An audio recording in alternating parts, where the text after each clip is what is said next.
how the heck was I going to start this off? And I said, well, the KKK used to wear white, but today they wear black. Thurgood Marshall.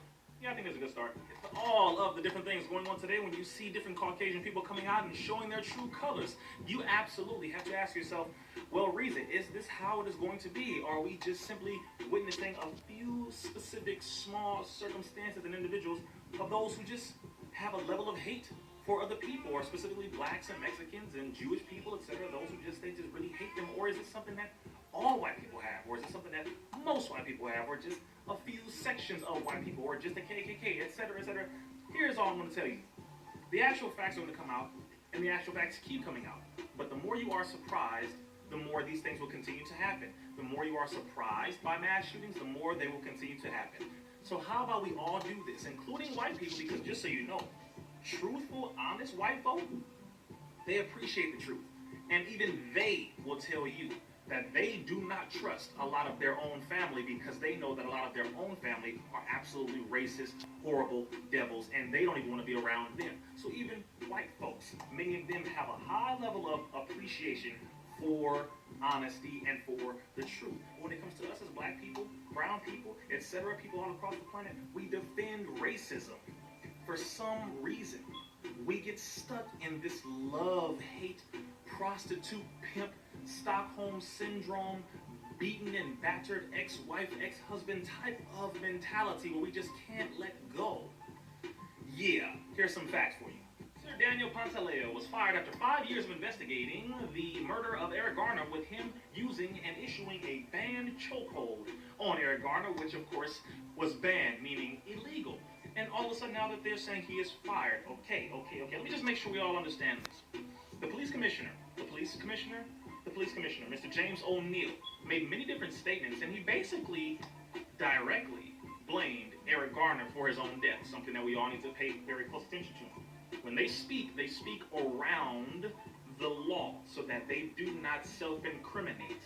Understand this. Rather than bringing this man up on charges of first-degree murder in New York City, first-degree murder, meaning there was malice aforethought, meaning it was premeditated. If there is no such thing as a time frame on premeditation. If I contemplated murdering you for 5 minutes, that is all I need for it to be qualified as first-degree murder after I went ahead and killed you.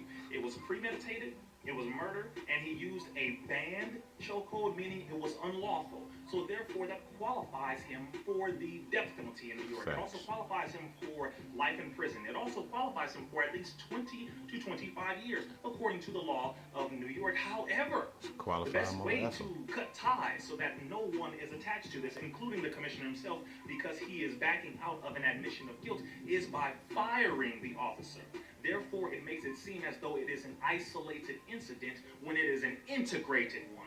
Meaning this is something that happens quite often, not only in New York, but the NYPD, but the LAPD, and with the police departments all across this country. So therefore, if they were to admit that he should be given life in prison, that means that all of these officers who are absolutely domestic terrorists would have to fall under the same category, and it would pretty much have a massive overhaul of large departments within the country, and many different police officers will be going straight to jail. So therefore, rather than saying he should be given life imprisonment because he broke the law and that qualifies him for that punishment, let's just fire him, because that way it will make it again seem isolated, meaning individual, rather than integrated, meaning it's happening all across this damn country and nobody wants to say any goddamn thing about it. Yes, they removed the death penalty from the law books in 2004 in New York because they declared it unconstitutional, and they reduced it down to life at least. But we know that if he were to be given life, then multiple officers across this country would be given life as well, and we know damn well they don't want to do that, do they? It's why we have to stop calling this police brutality, because that is not necessarily the full legal description. Yes, it has some legal precedence, yes. However, the exact term that we must use when it comes to people killing us, specifically police officers, is domestic terrorism. Domestic terrorism. Facts. Domestic terrorism. And those who practice this must be referred to as domestic terrorists. And the police departments who sit here and they protect these officers for doing these things, they need to be labeled as those who conspired. So it needs to be domestic terrorists who are conspiring or involved in conspiracy and therefore collusion, because you continue to do this over and over again. They back one another up because they have their blue line, or they have their line of secrecy where they do not snitch on officers. One officer That's a does not gang. snitch on another. They back each other up while they are doing their terrorist acts. It has to be labeled properly in order for us to get true justice. Stop calling it police brutality and call it domestic terrorism, because that is exactly what the hell it is. It just really blows my mind when people get surprised by this, because you are dealing with the same exact system